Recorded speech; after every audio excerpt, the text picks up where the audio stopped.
Hey guys, അപ്പം പുതിയൊരു വീഡിയോയിലോട്ട് എല്ലാവർക്കും സ്വാഗതം. അപ്പോൾ ഇന്നത്തെ വീഡിയോ വന്നിട്ട് ഞാൻ വിചാരിച്ചു എൻ്റെ ഡെലിവറി സ്റ്റോറി പറയാമെന്ന്.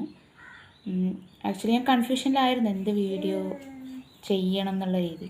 അപ്പോൾ പിന്നെ എനിക്ക് തോന്നി ഇതാണ് ബെസ്റ്റ് ടൈം എന്ന്. കാരണം മോൾക്ക് 1 വയസ്സാവാറായി. അപ്പോൾ എനിക്ക് തോന്നി ഡെലിവറി സ്റ്റോറി ചെയ്യാമെന്ന്.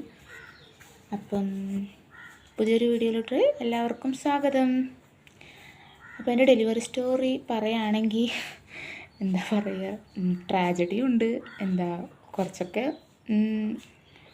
ഒരുപാടുണ്ട്. അപ്പോൾ ഞാൻ കളമശ്ശേരി മെഡിക്കൽ കോളേജിലായിരുന്നു എൻ്റെ ഡെലിവറി ഉണ്ടായിരുന്നത്. അപ്പോൾ ഇവിടെ വീട്ടിൽ ഞാനും ഹസ്ബൻഡും മാത്രമേ ആ ടൈമിൽ ഉണ്ടായിരുന്നുള്ളൂ. പിന്നെന്താ, ഞാൻ ആക്ച്വലി ഈ വർഷം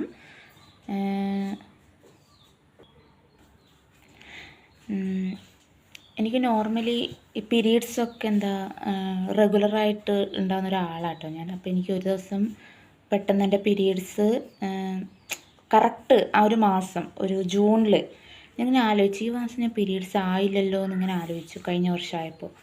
അപ്പം ഞാൻ വർക്ക് ചെയ്തെന്നുണ്ടായടുത്ത ചേച്ചി വേറെ ഒന്നും നോക്കിയില്ല, എനിക്ക് ഒരു പ്രഗ്നൻസി ടെസ്റ്റർ വാങ്ങി തന്നു. നീ ഒന്ന് ടെസ്റ്റ് ചെയ്യേ, നമുക്ക് നോക്കാമല്ലോ എന്ന് പറഞ്ഞിട്ട്. ഞാനൊന്നും പറഞ്ഞില്ല, ചേച്ചി തന്നെ വാങ്ങി തന്നു കേട്ടോ.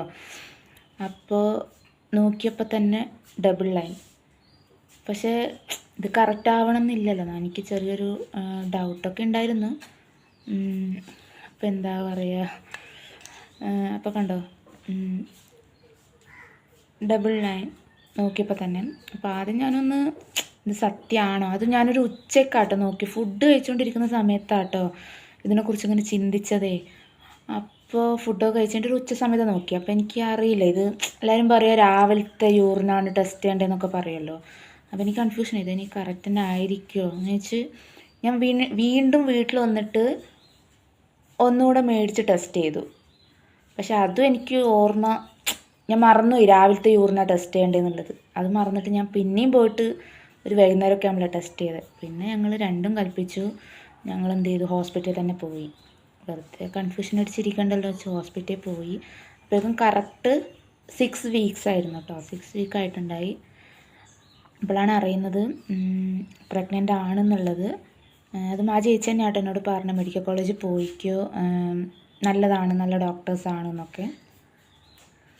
അപ്പോൾ ആ ഹോസ്പിറ്റലിനെ കുറിച്ച് പറയുകയാണെങ്കിൽ, ഗവൺമെൻറ് ഹോസ്പിറ്റലാണെന്നുള്ള ഒരു തരത്തിലുള്ള ഫീലിങ്സ് ഒന്നും നമുക്കവിടെ ഉണ്ടായില്ല കേട്ടോ. നീറ്റായിരുന്നു, ഭയങ്കര ക്ലീനിങ് ആണ്. അതുപോലെ ഡോക്ടർമാരാണെങ്കിൽ പോലും ഒന്നും പറയാൻ പറ്റില്ല, നല്ല അടിപൊളിയായിരുന്നു. എനിക്ക് എന്തായാലും ഇഷ്ടപ്പെട്ടു. ഫുഡ് പറ്റില്ല, ആദ്യത്തെ ഒരു 3-4 മാസം വരെ എനിക്ക് ഇന്ന ഫുഡ് പറ്റില്ല, ഞാൻ എല്ലാം കഴിക്കുമായിരുന്നു. അങ്ങനത്തെ യാതൊരു പ്രശ്നം എനിക്കുണ്ടായില്ല. പക്ഷേ ഈ 5-ാം മാസത്തേക്ക് കടന്നപ്പോൾ എന്താ പറയുക, ചോറ് പിന്നെ ഇങ്ങനത്തെ ഈ മസാല ഐറ്റംസ് ഒന്നും പറ്റാത്തേ. അത് എന്താ പറയുക, ചോറ് കഴിച്ച അപ്പം ഛർദി, അത് 5-ാം മാസത്തിലാട്ടോ. അങ്ങനത്തെ ചെറിയ ചെറിയ പ്രശ്നം, അത് ആകെ എനിക്ക് തോന്നുന്നു ഒരു 5-ാം മാസം കഴിയുന്നവരെ കുറച്ച് ഉണ്ടായുള്ളൂ. പക്ഷെ ചോറൊന്നും പറ്റില്ലായിരുന്നു. ചോറ് നമുക്ക് കഴിക്കാതിരിക്കാൻ പറ്റില്ലല്ലോ. ചോറ് കഴിച്ചാൽ പക്ഷെ അപ്പം ഞാൻ ഛർദ്ദിച്ച് കളയും. അതുപോലെ ബസ്സിൽ യാത്ര ചെയ്യുമ്പോഴോ അങ്ങനെ യാത്ര ചെയ്യുമ്പോഴൊക്കെ ഛർദി. പക്ഷെ അതൊരു 5-ാം മാസം പകുതി ആ ഒരു ടൈമിൽ ഉണ്ടാവുള്ളൂ കേട്ടോ. പിന്നെ എനിക്ക് BP, ഷുഗർ അങ്ങനത്തെ കുഴപ്പമൊന്നും ഉണ്ടായില്ല. അങ്ങനെ എല്ലാം കുറച്ച് സ്മൂത്തായിട്ട് പോകുമായിരുന്നു. അങ്ങനെ 5-ാമത്തെ അനോമലി സ്കാൻ ചെയ്തു. അതിലും അന്നേരം വലിയൊരു കുഴപ്പം പോലെ കണ്ടില്ല. പിന്നെ എനിക്ക് എന്താ പറയുക, 6-ാം മാസം അങ്ങോട്ട് കടന്നപ്പോൾ ഡോക്ടർ സെയിം ഒരു സ്കാനിങ് തന്നെ 2-3 വട്ടം റിപ്പീറ്റ് അടിച്ച് ചെയ്യിപ്പിച്ചു. അന്നേരം എന്നോട് എന്താ റീസൺ എന്ന് പറഞ്ഞില്ല. പക്ഷെ സെയിം സ്കാനിങ് തന്നെ റിപ്പീറ്റ് അടിച്ച് ചെയ്യിപ്പിച്ചിട്ട് പറഞ്ഞു അടുത്ത OP തന്നെ വരണം, അല്ലെങ്കിൽ നമ്മൾ മാസമാണല്ലോ ചെക്കപ്പിന് പോവുക. ഇത് ഡോക്ടർ പറഞ്ഞ അടുത്ത നെക്സ്റ്റ് OP തന്നെ സ്കാൻ ചെയ്ത് വരണം എന്നുള്ള രീതിക്ക് പറയാൻ തുടങ്ങി. അന്നേരമാണ് അറിയുന്നത് കുട്ടിക്ക് വളർച്ചയുടെ ചെറിയൊരു കുറവുണ്ട് എന്നുള്ളത്. അതായത് എൻ്റെ ആ ഒരു ഇതിലെത്തിയിട്ടുള്ള വളർച്ച കുട്ടി എത്തിയിട്ടില്ല. അപ്പോൾ വളർച്ച കുറവുണ്ടെന്ന് അന്നേരമാണ് പറയുന്നത് ഡോക്ടർ. വേറെ അങ്ങനത്തെ കുഴപ്പമൊന്നുമില്ല, വളർച്ചയുടെ ഇതേ ഉള്ളൂ. അനക്കം ശ്രദ്ധിക്കണം, ഓരോ 1 അവർ കഴിയുമ്പോഴുള്ള അനക്കം ശ്രദ്ധിക്കണം എന്നൊക്കെ ഡോക്ടർ പറഞ്ഞു. ഇങ്ങനെയാണ് അനക്കം കാൽക്കുലേറ്റ് ചെയ്യേണ്ടതെന്നുള്ള എന്തൊക്കെയൊരു മെത്തേഡൊക്കെ ഡോക്ടർ എനിക്ക് പറഞ്ഞു തന്നു. അപ്പോൾ അങ്ങനെ ഞാൻ പിന്നെ ഡെയിലി അനക്കൊക്കെ നോക്കാറായി. എനിക്ക് അത്യാവശ്യം കിട്ടുന്നുണ്ടായിരുന്നു കേട്ടോ, വലിയ കുഴപ്പമൊന്നും ഉണ്ടായില്ല. എന്നിട്ടെന്താ അങ്ങനെ പോയി.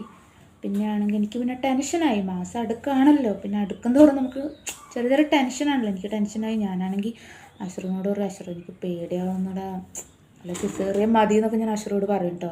അപ്പോൾ അശ്രു എന്നെ വഴക്ക് പറയും, നീ എന്താ അമ്മ പറയണേ, സിസേറിയനൊക്കെ ആയ നീ ജീവിതകാലം മൊത്തം വേദന സഹിക്കണം, എല്ലാവരും നോർമലായി കിട്ടാൻ പ്രാർത്ഥിക്കുകയാണ്, നീ സിസേറിയൻ മതി എന്ന് പറയണോ, അത് ആ ഒരു സമയത്തല്ലേ ഉണ്ടാവുള്ളൂ പെയിൻ, പിന്നെ പോയില്ലേ, അങ്ങനെയൊക്കെ പറഞ്ഞ് എന്നെ സമാധാനിപ്പിക്കും കേട്ടോ.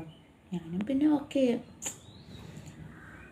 അല്ല ഇനി വരുന്നിടത്ത് നേരിടാം അങ്ങനെ ഇങ്ങനെയൊക്കെ വിചാരിച്ച് ഞാനും അങ്ങനെ അങ്ങ് സ്ട്രോങ് ആയിട്ട് നിന്നു. പിന്നെ അശ്രു വർക്കിന് പോകും, ഞാൻ ഒറ്റക്കാട്ടോ. പിന്നെ എന്നോടും ഡോക്ടർ പറഞ്ഞിട്ടുണ്ട് ഈ ഒരു 7-ാം മാസം ആ ഒരു അങ്ങോട്ട് എന്താ പറയുക, ബെഡ് റെസ്റ്റ്, അങ്ങനെ എവിടെ അധികം പോവൊന്നും വേണ്ട, നല്ലോണം ഭക്ഷണം കഴിക്കുക, കഴിച്ചിട്ട് അനക്കം നോക്കുക, അങ്ങനെയൊക്കെ പറഞ്ഞു. അപ്പോൾ അശ്രു വർക്കിന് പോവുകയാണെങ്കിൽ എനിക്ക് ടെൻഷനാണ്, ഞാൻ ഒറ്റയ്ക്കേ ഉള്ളൂ, അങ്ങനെ ഒരു ചെറിയൊരു ഇതൊക്കെ വന്നു കേട്ടോ. പക്ഷെ എന്നാലും ഞാൻ മാനേജ് ചെയ്യും. അശ്രു ഫുഡൊക്കെ എല്ലാം റെഡിയാക്കി വെച്ചിട്ടാകും വർക്കിന് പോകുള്ളൂ. അപ്പോൾ അതൊക്കെ ഞാനങ്ങ് മാനേജ് ചെയ്ത് നിൽക്കും. അങ്ങനെ എൻ്റെ മുടി, എനിക്ക് ശരിക്കും പറഞ്ഞാൽ നല്ല മുടി ഉണ്ടായതാണ്. അപ്പം ഇങ്ങനെ ബെഡ് റെസ്റ്റ് ആയ സമയത്ത് എനിക്ക് നോക്കാൻ പറ്റാതായി. കാരണം എന്താ പറയുക, ഞാൻ തന്നെ വാരണം, മുടി ഇപ്പം അധികം ഡാൻഡ്രഫായി. പിന്നെ അത് വാരാൻ പറ്റാണ്ട് കുറച്ചിങ്ങനെ ജട കെട്ടുന്ന ടൈപ്പ് എൻ്റെ മുടി, കേളി ഹെയർ ആയതുകൊണ്ട് ജട കെട്ടും. ബാക്ക്ഗ്രൗണ്ടിൽ ഐഷുമോളുടെ സൗണ്ടാട്ടോ കേൾക്കുന്നത്. ഓക്കെ, അപ്പം ഇങ്ങനെ ഇല്ല അങ്ങനെ മുടി അങ്ങനെ ആട്ടോ ഞാൻ മുറിച്ചത്. ഇപ്പം ഈ ഡിസംബർ 13 വന്നിട്ട് 1 വർഷമായിട്ടോ മുടി ഇപ്പം വളരുന്നുണ്ട്. സത്യം പറഞ്ഞാൽ എനിക്ക് നല്ല സങ്കടം ഉണ്ടായിരുന്നു. പക്ഷെ എന്താ പറയുക, മുടിയല്ലേ വളരുമല്ലോ എന്ന് വിചാരിച്ച് മുറിച്ചേട്ടോ. പിന്നെ ഡെലിവറി കഴിഞ്ഞാലും നമ്മളങ്ങനെ പുറത്തോട്ടൊന്നും പോയില്ലല്ലോ, വീട്ടിൽ തന്നെ അല്ലേ. പിന്നെ ആ മുടി വെച്ചുകൊണ്ടിരുന്നെങ്കിൽ എനിക്ക് നല്ല ബുദ്ധിമുട്ടായിരുന്നു. നമ്മൾ ലേബർ റൂമിലൊക്കെ കയറുന്ന സമയത്ത് മുടി പിന്നി കെട്ടുക, അപ്പോൾ അതെനിക്ക് ഭയങ്കര ബുദ്ധിമുട്ടായിരുന്നു. അങ്ങനെ കളഞ്ഞാട്ടോ.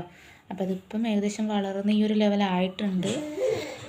ഓക്കെ, പിന്നെ അങ്ങനെ ആയി. അതിൻ്റെ ഇടയിൽ എനിക്ക് 7-ാം മാസം എത്തിയപ്പോൾ ഒരു ദിവസം രാത്രി നല്ല പെയിനായിരുന്നു, എനിക്ക് കിടക്കാൻ പറ്റുന്നില്ല. ഒരു സൈഡ് മാത്രമായിട്ട് നല്ല പെയിനായിരുന്നു. എനിക്ക് കിടക്കാനും തിരിയാനും ഒന്നിനും പറ്റില്ലായിരുന്നു. അപ്പം ഒന്നും പറ്റില്ല. അപ്പോൾ ഇവിടെ ആണെങ്കിൽ ഞാനും അശ്വറും ഉള്ളൂ. നമ്മൾ ഓട്ടോ വിളിക്കാൻ നോക്കി, ഓട്ടോ ഇല്ല. രാത്രി 12 മണി എന്തോ സമയമായിട്ട് ഓട്ടോ ഒന്നും കിട്ടിയില്ല. വേറെ വഴിയില്ല, എന്താ ചെയ്യുക, ഞങ്ങൾ ബൈക്കിൽ തന്നെ പോയി, 2 വീലർ തന്നെ എടുത്ത് ഹോസ്പിറ്റലിൽ പോയി, ലേബർ റൂമിൽ കയറ്റി. പക്ഷേ അന്നേരം വേറെ കുഴപ്പമുണ്ടായെന്ന് വെച്ചാൽ നമ്മളെ വൈറ്റ് ഡിസ്ചാർജ് ഉണ്ടല്ലോ, അതിൽ ഇൻഫെക്ഷൻ ആയി എന്നാണ് പറഞ്ഞത്. അങ്ങനെ ഒരാഴ്ച തന്നെ അഡ്മിറ്റ് ചെയ്തു. പിന്നെ അത് മരുന്നൊക്കെ തന്നു, ഗുളികയൊക്കെ തന്നു, അതൊന്ന് ലെവലായി വീണ്ടും വീട്ടിലേക്ക് വന്നു കേട്ടോ. പിന്നെ അങ്ങനെ 8-ാം മാസം എത്തി. 8-ാം മാസത്തിൽ ഒരു OP കാണിക്കാൻ പോയി. ഫസ്റ്റ് ടൈം 8-ാം മാസം സ്റ്റാർട്ട് ചെയ്തപ്പോൾ OP പോയി, സ്കാനിങ്ങിന് ചെയ്ത് തന്നിട്ടുണ്ടായിരുന്നു. അപ്പോൾ ആ സ്കാനിങ് നോക്കിയിട്ട് നമ്മൾ OP കാണിച്ചപ്പോൾ